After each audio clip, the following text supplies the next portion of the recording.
전에 발표하신 선생님께서 그 NWEC에서 발표하실 만큼 굉장히 유능하시고 말씀을 잘하셔서 조금 부담이 되는데요. 지금 좀 잘 정리해서 한번 전달 드려 보도록 하겠습니다. 저희 광주 미래교사팀의 주제는요. 웨일 스페이스를 활용한 ESD 수업 모델 개발 및 디지털 교육 나눔에 관한 연구입니다.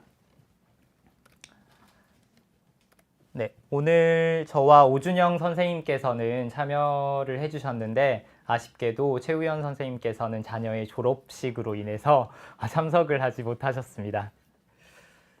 네, 먼저 연구의 필요성과 좀 출발점을 말씀을 드리면 먼저 정말 감사하게도 NWEE 25의 이제 활동에 선정이 된 게 가장 컸던 것 같아요. 저는 개인적으로 올해 네이버 인공지능 연구회를 다른 선생님들과 신청을 했다가 떨어졌는데요. 떨어지고 난 뒤에 또 오준영 선생님이 또 제안을 하신 거예요. 사실은 NWE는 저는 이제 모르고 있었거든요, 전혀. 근데 결론적으로 이 활동을 한 것은 정말 저에게 큰 도움이 되지 않았나 먼저 이런 생각이 듭니다. 그래서 그러면 이 웨이를 기반으로 해서 어떻게 하면 학습자 중심의 그런 교육을 좀 실현할 수 있을까 생각을 하다 ESD라는 주제를 가져와 좀 교육 모델을 한번 만들고 실천을 해보자 하자는 이야기를 했고요. 그리고 무엇보다도 2025년에 광주에는 광주의 공공 플랫폼인 이 광주 아이온이 처음으로 이제 서비스를 시작을 했어요. 그래서 네이버 웨일 스페이스 기반이다 보니까 그러면 우리가 NWEE 활동을 하는 겸 이런 적극적으로 사용을 해보고 이렇게 데이터를 수집하고 사례를 개발해서 조금 선생님들께 알려줄 수 있으면 더 좋지 않을까 하는 생각을 갖고 이 활동을 시작하게 되었습니다. 네, 이걸 기반으로 해서 저희가 이와 같은 연구의 어떤 목적을 조금 세워봤고요. 그리고 크게 연구 과제를 3가지로 만들어서 각각 실천을 했습니다. 네, 가장 먼저 연구 과제 1번은 웨일 기반 디지털 수업 사례 나눔 및 확산인데요. 올해 저나 오준영 선생님 그리고 최우연 선생님께서도 이미 조금 디지털이나 인공지능에 이제 관심을 가지신 분들이어서 이전에도 이제 관내에서 뭐 교사 대상 연수라든가 이런 것들을 조금 진행을 하고 있었는데 이제 광주 아이온이 들어오고 그러면 이제 웨일 서비스를 누군가 이용할 수 있어야 되고 하기 때문에 조금 이걸 적극적으로 조금 사용을 해보자 하는 걸 가지고 올해 총 24회 그리고 뭐 겹치시는 선생님이 계실 수 있는데 한 300명 정도를 대상으로 사례 나눔을 실시했습니다. 그래서 뭐 구체적으로 광주에서 뭐 AI 광주 미래 교육 지원단이라든가 그리고 뭐 창의재단에서 하는 찾아가는 학교 컨설팅 그리고 연말이 되면 교육청에서 항상 사례집을 제작을 하잖아요. 근데 사례집에도 우리가 웨이를 썼던 거를 한번 원고를 만들어서 제출을 하자 해서 이렇게 활용을 했고요.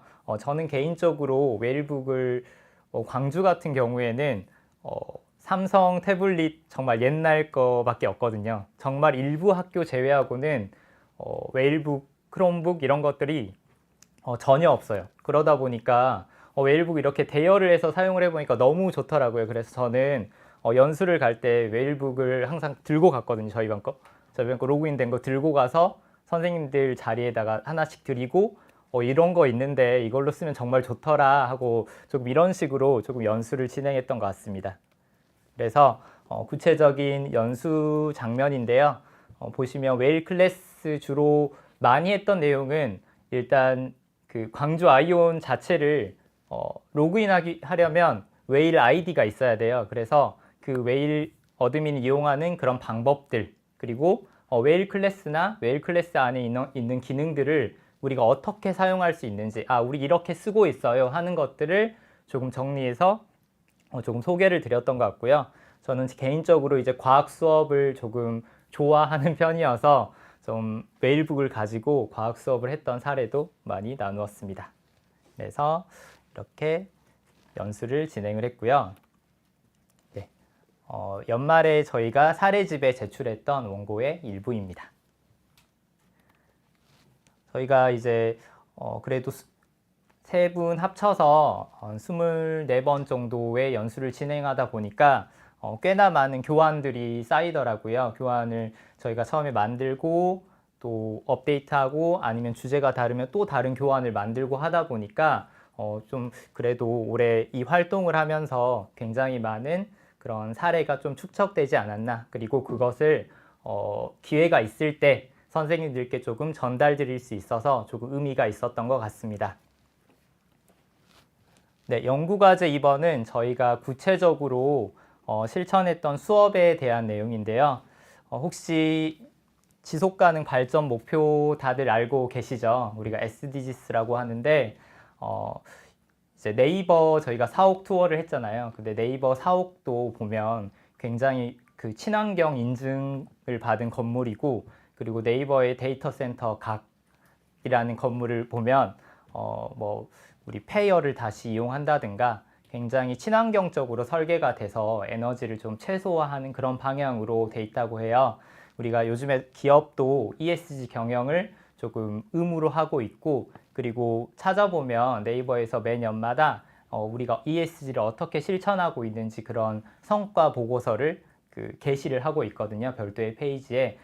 그런데 이제 학생들도 사실 우리가 지식적인 것들을 전달하는 것이 물론 굉장히 중요하지만 뭔가 학생들에게 미래에 좀 유의미한 어떤 가치를 조금 더 심어줄 수 있으면 좋겠다. 그리고 저희가 저는 선생님과 학교가 같지만 또 학교가 다르고 학년이 다르기 때문에 조금 학년에 관계없이 좀 아우를 수 있는 것이 무엇일까 조금 고민을 하다 ESD를 좀 연관시켜서 한번 해보자 해서 이렇게 주제를 잡고 실천을 했습니다.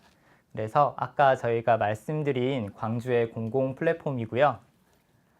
수업에는 일단 이렇게 주제를 각각 선생님께서 잡으셨는데 최대한 그래도 웨일 서비스를 많이 이용을 해보자. 왜냐하면 우리가 NWE 활동을 하고 있고 이 활동을 바탕으로 해서 어떤 개선점을 좀 낼 수 있을까? 또 사례를 만들어낼 수 있을까? 이걸 고민해야 되니까 그런 방향으로 조금 계획을 세워서 활동을 했던 것 같습니다. 제가 했던 수업을 간단히 소개를 해드리면 저는 11번 목표인데요. 지속가능한 도시에 대한 내용이 나와요. 사실 지속가능 목표라는 것이 수업을 해보시거나 조금 관심이 있으신 선생님은 아시겠지만 정말 범위가 넓어요. 정말 아무거나 갖다 붙여도 이 목표랑 사실은 연관 지을 수 있거든요.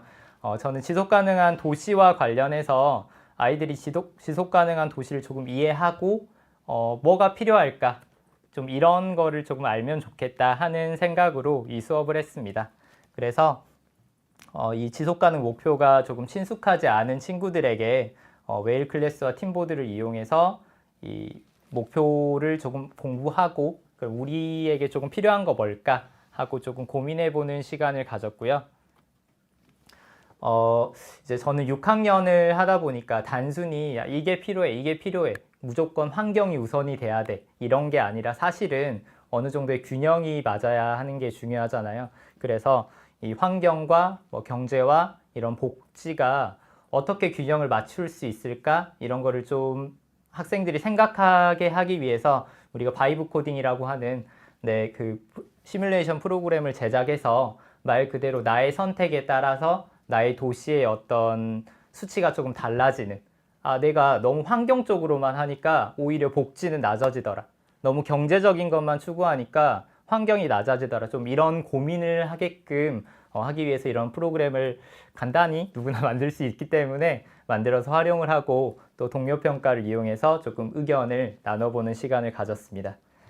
그리고 통계 놀이터에 있는 통계 자료를 이용해서 아이들이 그러면 지속 가능한 도시를 위해서 우리가 뭐가 필요할까 통계 자료를 직접 찾아보고 가져다가 좀 문제점을 분석하고 제안해 보자 하는 활동을 해서 팀보드에 게시하는 식으로 이런 수업을 했고요. 다음으로 패시브하우스 시뮬레이션이라는 수업을 했는데 저는 아까 말씀드린 것처럼 과학을 좋아해서 좀 올해 그 과학 동아리를 하면서 이 웨일북을 가지고 태양광도 직접 측정해보고 학교에서 장소마다 이제 측정값이 달라지잖아요. 이제 막 각도에 따라서 또 달라져요, 굉장히. 그래 그런 것도 조금 많이 했었는데 그걸로 공개 수업도 하고 했었는데 이거는 이제 패시브 하우스라고 해서 말 그대로 이제 그 별도의 장치 없이 온도가 조절이 되는 집. 네. 이 집을 어떻게 하면 그렇게 좀 최적의 패시브 하우스를 만들 수 있을까 해서 이 수업을 해보았습니다. 그래서 수업 게시판에 패시브 하우스에 대한 내용 그리고 설문을 통해서 좀 사전에 아이들이 알고 있는 개념이나 어떤 게 좀 중요할까에 조금 알아보게끔 하고 마찬가지로 시뮬레이션을 제작해서 아이들이 직접 조작을 하면서 이제 처마가 중요해요. 여기서는 처마의 길이나 각도를 바꾸면 실내 온도가 바뀌고요. 그리고 그에 따라서 이제 냉난방비가 계산이 되거든요. 그러면 이거에 따라서 아이들이 이제 생각을 하겠죠. 데이터를 보면서 처마의 길이나 각도가 어떻게 될 때 가장 조금 좋구나. 그리고 내가 처마의 길이나 각도를 어떤 식으로 바꿔가야 되구나 하는 거. 좀 그런 거를 조금 고민하게 해서 팀보드의 마지막에 조금 정리하겠습니다. 그래서 이거는 좀 부끄럽지만 제가 논문으로 이제 교수님이랑 같이 이제 써서 발표를 했고요. 여기에 뭐 네이버 웨일 클래스나 그리고 학생들에게 이거 활동을 할 때 제가 사실은 웨일북 쓸 때 듀얼탭 기능을 특별히 설명을 하지 않았는데 아이들이 그거를 굉장히 빨리 캐치를 하더라고요. 그래서 막 누구는 막 계속 알트 탭해서 막 계속 막 왔다 갔다 하면서 하는데 막 애들이 서로 알려주고 인터뷰를 실제로 했을 때 이런 기능 쓰니까 좋더라.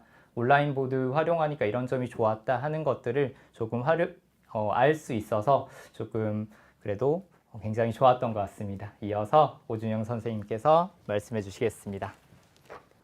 저학년 갈등 해결 프로젝트와 그리고 고학년 인권 존중 프로젝트에 대한 발표를 이어가겠습니다. 잠시만요. 먼저 2학년을 대상으로 한 평화탐정단 프로젝트입니다. 총 4차 시 동안 평화와 갈등을 주제로 활동을 했습니다. 그래서 1차 시에는 이렇게 웹툰 갤러리 워크를 통해서 학생들이 자기 감정을 표현하는 활동을 실시하였고 2차 시에는 부정적인 언어를 긍정적인 언어로 바꿔보는 활동을 통해서 언어 습관을 성찰해 보았습니다. 3차 시 팀보드 칭찬 샤워에서는 2학년 학생들이 좀 서툴긴 했지만 친구의 칸을 찾아가서 응원하는 글을 써보기도 하면서 이 활동을 학생들이 매우 즐거워했습니다. 그리고 프로젝트의 마무리는 평화 상장 수여였습니다. 상장의 틀을 고정을 해놓고 텍스트 상자만 클릭하면 딱 입력할 수 있게끔 팀보드 내에서 그렇게 했더니 2학년들도 충분히 참여할 수 있었습니다. 그래서 이 2학년 프로젝트를 통해서 기기 활용이 좀 낯선 저학년 학생들도 적절하게 템플릿만 제공되고 기능만 좀 익힌다면 웨일스페이스를 활용해서 충분히 수업에 참여할 수 있다는 것을 확인할 수 있었습니다. 그리고 이제 5학년을 대상으로 한 인권 존중 및 실천 프로젝트이고 이거는 4번과 관련이 있습니다. 총 8차 시 흐름을 이렇게 웨일 클래스에 저도 미리 구성을 해서 수업을 진행했습니다. 그래서 1차 시에는 팀보드와 웨일 클래스의 댓글 기능을 활용해서 자신이 생각하는 소중한 권리와 이유를 실시간으로 공유했습니다. 그리고 2차 시에는 웨일 클래스 댓글과 투표 기능을 이용했는데 10가지 권리 중에서 가장 소중한 것을 골라서 점수를 한번 배분해보고 댓글에 그리고 학급 전체 투표 결과를 데이터로 확인해 보면서 우리 반 학생들이 어떤 권리에 대해서 가장 소중하게 생각하는가 확인하는 시간을 가졌습니다. 그 3차 시에는 클로바 X를 활용해서 학생들이 직접 인권에 관련된 문제를 직접 한 개씩 생성을 해보고 그걸 퀴즈행과 연동을 해서 저희 반 이제 23명이니까 23개의 문항으로 이루어진 퀴즈를 만들어서 퀴즈쇼를 즐겁게 진행을 했습니다. 그리고 4차 시에는 이제 캔바로 인권 관련된 포스터를 제작하였고 제작한 결과물은 팀보드에 게시하여 서로 스티커 피드백을 주고받았습니다. 그리고 5차 시와 6차 시에는 실제 사례에 좀 집중하였는데 패들렛에 정리된 30여 가지의 인권 침해 사례 그리고 인권 보호 사례를 분석하여 학생들이 인권 감수성을 높이고 친구들의 다양한 생각을 공유할 수 있었습니다. 그리고 프로젝트의 피날레는 이제 영상 카드 뉴스 제작 그리고 동료 평가였습니다. 캔바로 제작한 영상 카드 뉴스를 웨일 클래스 동료 평가 기능을 통해서 평가하였고 평가를 한다고 하니까 학생들이 진짜 더 엄청 열심히 하더라고요. 그래서 학생들이 정성 어린 한 줄 평을 남기면서 함께 성장하는 기회를 가졌습니다. 지금까지가 연구과제 두 번째였고, 이제 연구과제 세 번째가 서비스 개선에 대한 제안사항입니다. 연수 그리고 수업 과정에서 수집한 현장의 목소리를 한번 담아보았습니다. 먼저 첫 번째로 웨일 클래스에 여기 보시면 빨간색으로 표시된 여백이 좀 불필요하게 너무 넓은 것 같습니다. 그래서 이 좌우 여백을 좀 줄이면 좋을 것 같고, 그다음에 여기 파란색으로 표시된 메뉴도 토글 기능을 넣어서 메뉴가 보였다 안 보였다 하면은 훨씬 더 한눈에 좋을 것 같은데 이걸 스크롤을 하기가 너무 힘들더라고요. 그래서 이런 부분에 대해서도 제안을 드리고 싶고, 두 번째로 이제 웨일 클래스 메뉴에 보면 링크를 달 수가 있는데 링크가 많으면 이렇게 쭉 메뉴가 길어지더라고요. 그래서 이런 불편을 해소하기 위해서 그리드형으로 링크 배치 기능을 제안 드리고 싶습니다. 그리고 세 번째로 동료 평가인데, 사실 동료 평가가 정말 좋은데 동료 평가 한번 하려면 평가 종류, 방식, 시작일, 종료일 이런 것들을 너무 설정을 많이 해야 되더라고요. 그래서 이거 하는데 시간이 좀 많이 걸렸어요. 그래서 정말 간단하게 학생 수랑 평가할 내용만 등록하면 바로 평가할 수 있는 간이 버전의 동료 평가가 있으면 좋겠다라는 생각을 하게 되었고, 그다음에 웨일 클래스에 보니까 이제 평가 기능으로 퀴즈랑 퀴즈형 설문이 있더라고요. 근데 퀴즈를 들어가면 일일이 문항과 보기를 입력을 해야 됩니다. 근데 저희가 그걸 다 입력하는 게 쉽지 않잖아요.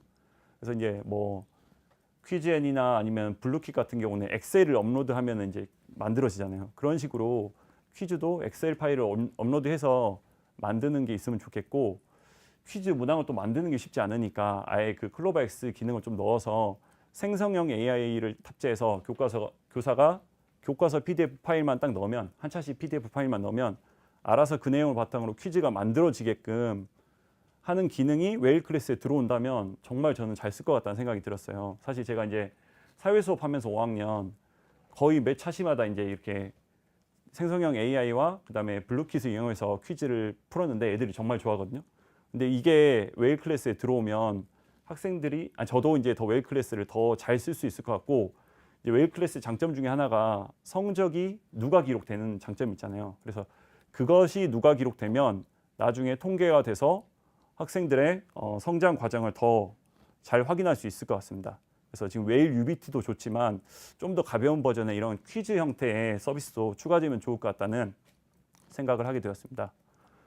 그리고 이제 이거는 좀 소소한 거긴 한데, 웨일 게시판에 글쓰기를 할 때 과목하고 성취 기준을 매번 이렇게 체크를 해야 되거든요. 이게 자동으로 세팅되도록 그렇게 해서 교사의 반복 작업을 줄이는 방법을 제안 드리고 싶고, 그다음에 이제 수업 도구에 보면 칠판 도구가 있거든요. 근데 칠판 도구에 글씨 크기 조절이 안 돼요. 그래서 글씨 크기를 좀 키운다든지, 그래서 뒷좌석에 앉은 학생들이 잘 보일 수 있도록 글씨 크기를 조절하는 기능이 있으면 좋겠다라는 생각을 하게 되었습니다.